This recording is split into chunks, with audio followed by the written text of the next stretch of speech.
NEET আৰু JEE পৰীক্ষাত সফলতাৰে উত্তীৰ্ণ টংলাৰ 2 মেধা ছাত্ৰ-ছাত্ৰীক এপছুৰ সম্বৰ্ধনা। সদ্য ঘোষিত নীট পৰীক্ষাৰ ফলাফলত ওদালগুৰি জিলাৰ অন্তৰ্গত টংলা গাঁৱৰ নিবাসী মেধাৱী শিক্ষাৰ্থী ভাৰ্গৱ কছাৰীয়ে বিশেষ সফলতা অৰ্জন কৰি IITত স্থান লাভ কৰে আৰু টংলা জালুকবাৰীৰ নিবাসী চাঞ্চী নাৰ্জাৰীয়ে JEE প্ৰতিযোগিতামূলক পৰীক্ষাত উত্তীৰ্ণ হৈ টংলা তথা ওদালগুৰি জিলাৰ লগতে ৰাজ্যখনলৈ সুনাম কঢ়িয়াই আনিছে। আজি এই দুয়ো মেধা শিক্ষাৰ্থীৰ ঘৰত গৈ টংলা আঞ্চলিক এপছু আৰু ওদালগুৰি জিলা এপছুৱে সম্বৰ্ধনা জনায়। উক্ত সম্বৰ্ধনা অনুষ্ঠানত উপস্থিত থাকে ক্ৰমে ওদালগুৰি জিলা এপছুৰ সভাপতি আনন্দ দৈমাৰী, সাধাৰণ সম্পাদক কৰ্ণেলিছ দৈমাৰীৰ লগতে বিনোদ দৈমাৰী আৰু শিক্ষা সম্পাদক বাবুল বড়ো। আনহাতে টংলা আঞ্চলিক বড়ো ছাত্ৰ সন্থাৰ সভাপতি কবিন বড়ো, সহকাৰী সভাপতি বিষ্ণু বড়োৰ লগতে সহকাৰী সম্পাদক কৃষ্ণ বড়ো, অজিত বড়ো আৰু সুজান গয়াৰীয়ে। Report Arup Boro, Tangla news 24 Bodoland.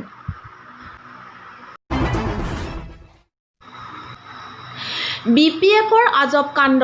ওদালগুৰি জিলা BTC মুদৈবাৰী সমষ্টিৰ কলাইগাঁও VCDCত কোনো ৰাজনৈতিক দলত জড়িত নোহোৱা ব্যক্তিক BPFে ফুচুলাই BPFত যোগদান দিয়া কাৰ্যই কলাইগাঁওবাসীক চাঞ্চল্যকৰ সৃষ্টি কৰিছে।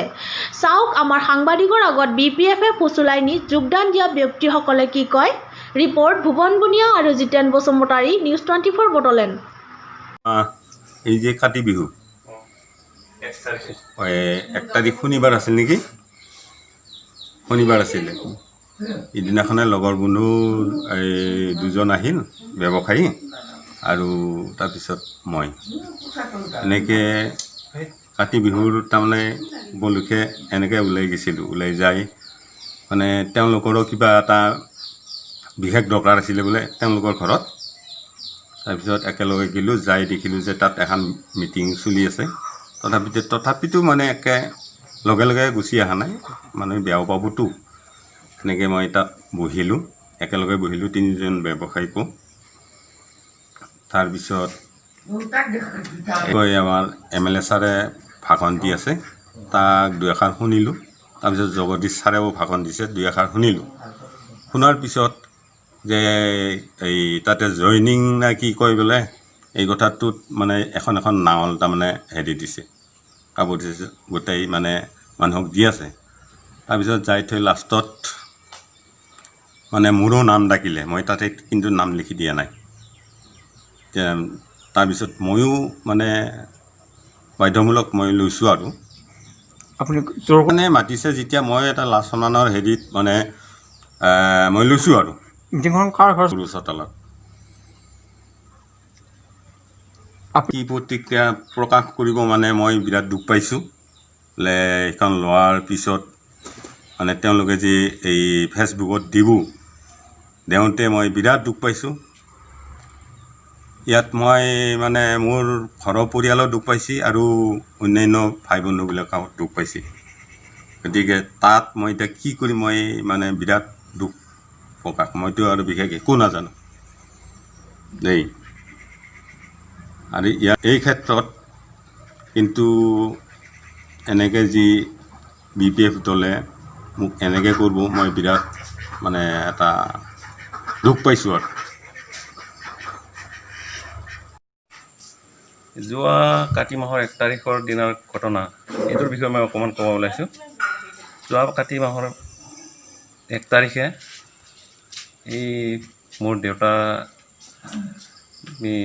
এখন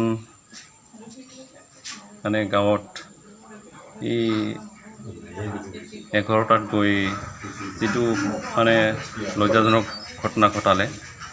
মানে কিবা কাতি মাহৰ কিবা পৌচ আছে বুলি কৈ খাব মাতি পেলাই তাতে মানে BPFৰ জইনিং কাৰ্যসূচী, যিটো নাজানাকৈ মানুহজনে তাতে মাতি পেলাই নাজানাকৈ তাতে বহাই পেলাই তাতে জইনিং কাৰ্যসূচীত ভাগ লোৱাইছে, ফটো দি আপলোড দিছে। তাতে মই বিভিন্নজনৰ পৰা মানে মই কথা শুনিব লগা হৈছে। তাৰ প্ৰতি মই মানে দুখ পাইছোঁ আৰু আৱেগিক হৈ মই 2-1জনক ফোন কৰি কিছুমান কথা কৈছিলোঁ। মানে এইবিলাক ফটো কিয় দিছে মানে আপলোড কৰি, সেইটোক লৈ কোৱাৰ হৈ মই অলপমান দুখ পাইছোঁ। তাৰপিছত মানে ব্যৱসায়িক মানুহ এজনক যে মাতি নি কোনো নাজানাকৈ যে এই জইনিং কৰাই পেলাই আপলোড দিছে মানুহজনক এবাৰ সুধি চাইছেনে নাই জইনিং কৰিবনে নকৰে এইখিনিক লৈ মানে নাজানি পেলাই দিয়াটো মই বহুত দুখ পাইছোঁ আৰু BPF-ৰ নেকি আদৰ্শ মানে কোনো মানুহক নাজানাকৈ নুশুনাকৈ মাতি নি ডিৰেক্ট ফটো মাৰি আপলোড দিলেই যে পাৰ্টিৰ মৰ্যাদা লাভ কৰিব পাৰে এইটো মই নাভাবোঁ এইজন সেইটো দুৰ্বলতাহে দেখুওৱা হৈছে পাৰ্টিটোৰ আৰু বিশেষ কোৱাৰ প্ৰয়োজন নাই যেন লাগিছে মোৰ এনেকৈ হ'লে পাৰ্টি কোনো দিনে আৰু জীয়াও নাথাকে আৰু কোনো দিনে ভাল দিশত নাযায় এইখিনি কওঁ মই এই বটিয়ামাৰী গাঁৱৰ এজন বটিয়ামাৰী গাঁৱৰ মই ফুচাগুৰি আমাৰ ধৰ্ম প্ৰচাৰ হিচাপে তাৰমানে ৰাইজৰ মই এজন ফুচাগুৰি গতিকে গোটেইখিনি মই মোৰ মতে নিৰ্দেশনা চলে সেয়ে মই ৰাইজৰ লগত এতিয়াও আছোঁ এইমাত্ৰ মই আজি কাতি মাইনা পৰ্ব বুলি আমাৰ যিটো অনুষ্ঠান আছে এই অনুষ্ঠানত ভাস্কৰ বড়ো আমাৰে গাঁৱৰ এজন সদস্য হয় তেওঁ তাত আমি এই যিটো প্ৰাৰ্থনা সমাজ এই প্ৰাৰ্থনাখিনি আমি কৰি আহিলোঁ আহি দেখিলোঁ যে মোৰে এজন বৰদেউতা বা মোৰ দাদা তেওঁ সিদিনাখন শনিবাৰ আছিলে আমাৰ বড়ো ভাষাত আমাৰ মাইনা পৰ্ব বুলি কয় এই মাইনা পৰ্বৰ দিনা তেওঁলোকে কোনোবা এখন ফিল্ডত নাহি পেলাই কাৰোবাৰ ঘৰত কাৰোবাৰ নহয় আমাৰ গাঁৱৰে সমাজৰ এঘৰ তাত আহি পেলাই তেওঁলোকে মিটিং এখন পাতিছে গতিকে আমাৰ ৰাজনীতিয়ে হওক যিয়ে নহওক ময়োতো আজি 17 বছৰ 18 বছৰ মই BPF-ত থাকি পেলাই আহিলোঁ আহি পেলাই এনেকুৱা এটা না ভোট না চোট আমি কথা দেখা নাছিলোঁ কিন্তু দেখিলোঁ যে এইটো এটা বিভ্ৰান্তি চলাবৰ কাৰণে মোৰে ঘৰৰ পৰিয়াল এজনক তেওঁলোকে স্বয়ং MLA মহেশ্বৰ বড়ো ডাঙৰীয়াৰ লগত ফটো উঠাই পেলাই পৰিয়ালটো যাতে বংশ পৰিয়ালে যাতে এটা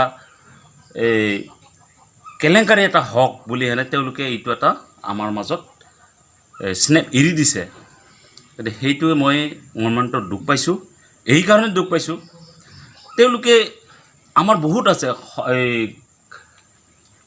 আমাৰ গোসাঁই ঘৰত কৰক বা আমাৰ ৰাজহুৱা এটা অনুষ্ঠান আছে তেনেকুৱা হেৰি কৰক কাৰোবাৰ ঘৰত আহি পেলাই এনেকুৱা ফুচলাই আনি পেলাই মদ খুৱাই পেলাই এনেকুৱা কৰাটো মই ভাল দেখা নাই কিন্তু এই ক্ষেত্ৰত মই এইটোৱে ভাবিছোঁ কি আমাৰ জগদীশ চৰকাৰেই হওক কিংবা আমাৰ মহেশ্বৰ ডাঙৰীয়াই হওক তেখেত MLA তেখেত EM আজি 17 বছৰ ধৰি তেওঁলোকৰ লগত থাকিলোঁ থাকি পেলাই আমি কি পালোঁ কি পোৱা নাই সেইটো মই হিচাপ মই দিব বিচৰাও নাই আৰু নালাগেও কিন্তু কথা হ'ল আমাৰ ঘৰৰ পৰিয়াল বা বংশ পৰিয়ালৰ মাজত এই যিটো আমাৰ পৰিকল্পনা চলাইছে এইটোত মই মৰ্মান্তিক দুখ পাইছোঁ তেওঁলোকে ওলাই আহক মোকো লগ ধৰক কিহৰ কাৰণে আপোনালোকে এনেকুৱা এটা নিষ্ক্ৰিয় হৈ বহি আছে আমি জানো আমি পৰিৱৰ্তন বিচাৰিছোঁ 17-18 বছৰ আমি BPF কৰিলোঁ কি পাইছোঁ কি পোৱা নাই সেইটো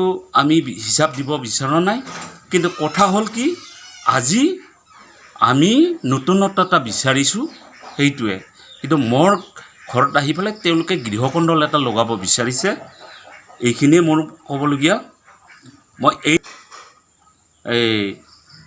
MLA ডাঙৰীয়া তেখেত মহেশ্বৰ বড়োক মই ধিক্কাৰ দিব বিচাৰিছোঁ আৰু তেওঁৰ লগতে তেওঁলোকৰ যিবিলাক কৰ্মকৰ্তা আছে তেওঁলোককো মই ধিক্কাৰ দিব বিচাৰিছোঁ এইখিনিয়ে মোৰ ক'বলগীয়া To News 24 Bodoland, News 24 Bodoland YouTube channel. Please subscribe and click on bell icon.